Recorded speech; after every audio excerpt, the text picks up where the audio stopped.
आजच डाउनलोड करा आणि तुमच्या आवडत्या मालिकांचा आनंद लुटा।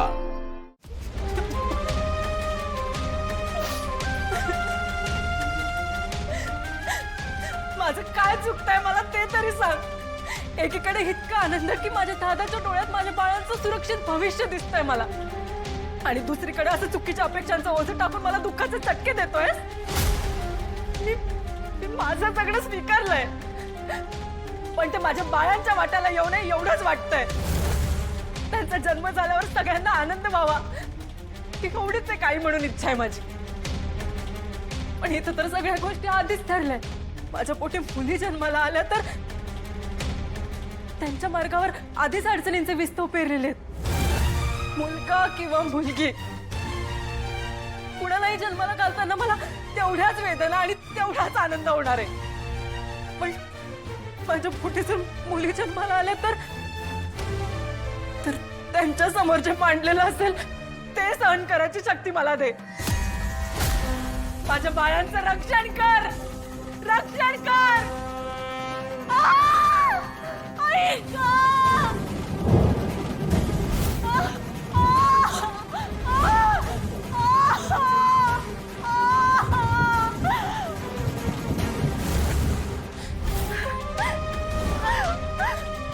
शत्रू!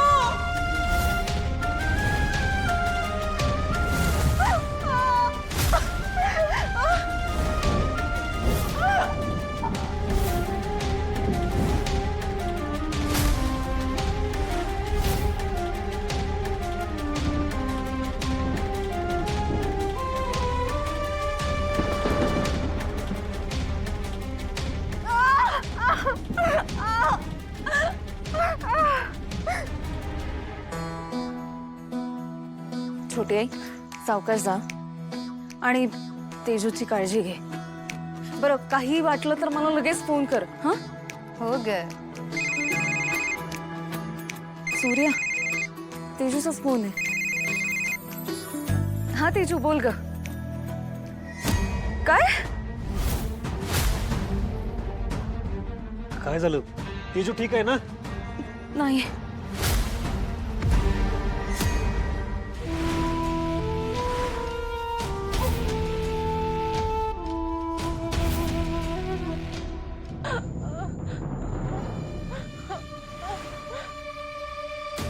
तेजू, तेजू, तेजू काय झालं?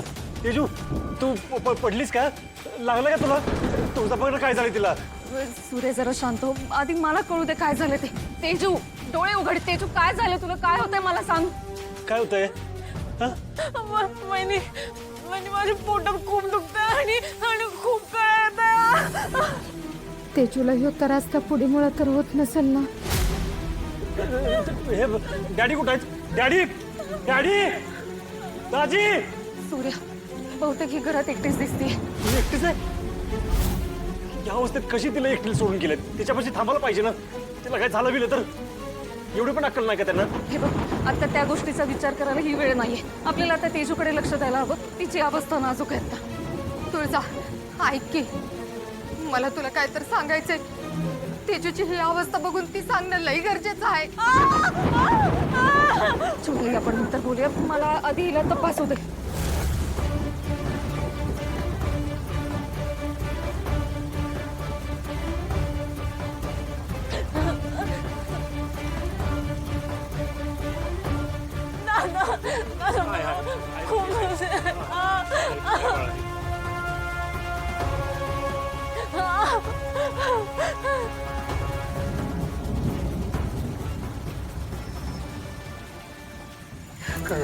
सूर्य, आता हिला इथे ठेवण्यात पॉइंट नाही।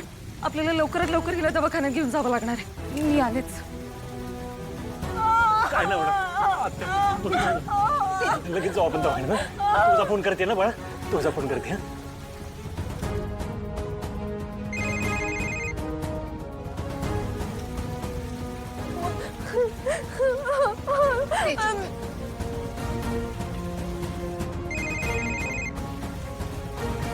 हा, बाळा थांबा जरा. सूर्या, डॅडीना फोन लागतोय पण ते फोन उचलत नाही. आपल्याला लवकरात लवकर तेजूला दवाखान्यात घेऊन जावं लागणार आहे. आणि ना त्यासाठी गाडी लागणार आहे. मी एक काम करते, शत्रूला फोन करते. हा लाव लगेच.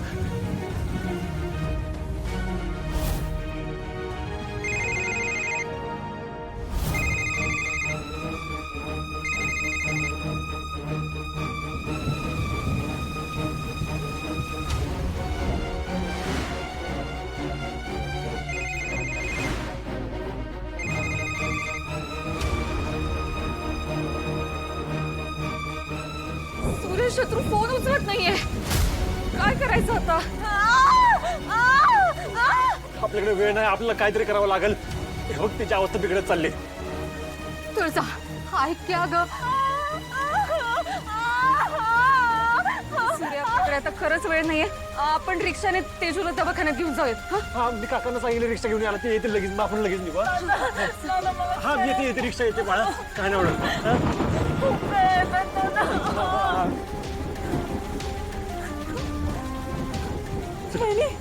वहिनी थांब.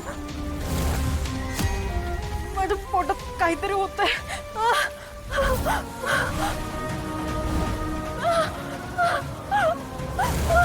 तेजू, आपण अर्ध्या तासात दवाखाना गाठू.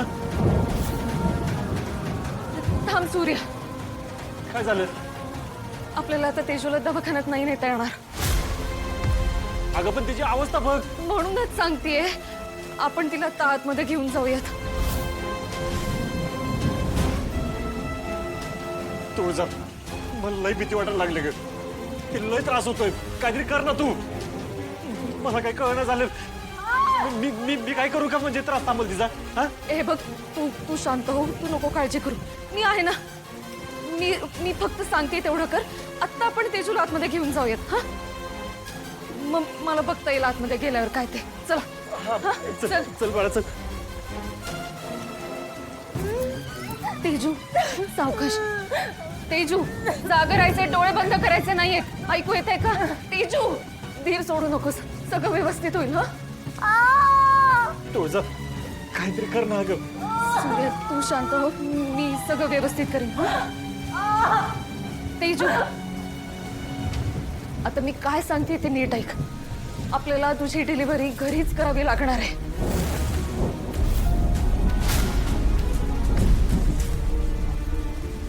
फक्त तू घाबरू नकोस. मी आहे ना तुझ्यासोबत. मी तुझी डिलिव्हरी अगदी व्यवस्थित करीन. हा, तेजू, ऐकू येतंय का? फक्त मला तुझी साथ हवी. देशील ना?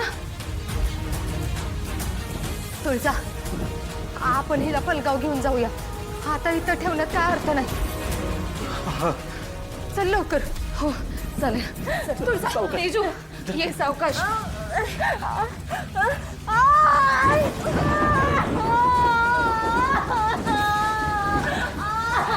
छोटी आहे, हिला इथून हलवून नाही चालणार आहे. उगाच होत्याचं नव्हतं होऊन बसायचं. अगं पण तुळजा, तिथं कशी डिलिव्हरी करायची आपण? हो, त्याला पर्याय नाहीये. अगं तुळजा, इथं जागा तर एकच झोपवायला. अशी कशी डिलिव्हरी करायची आपण?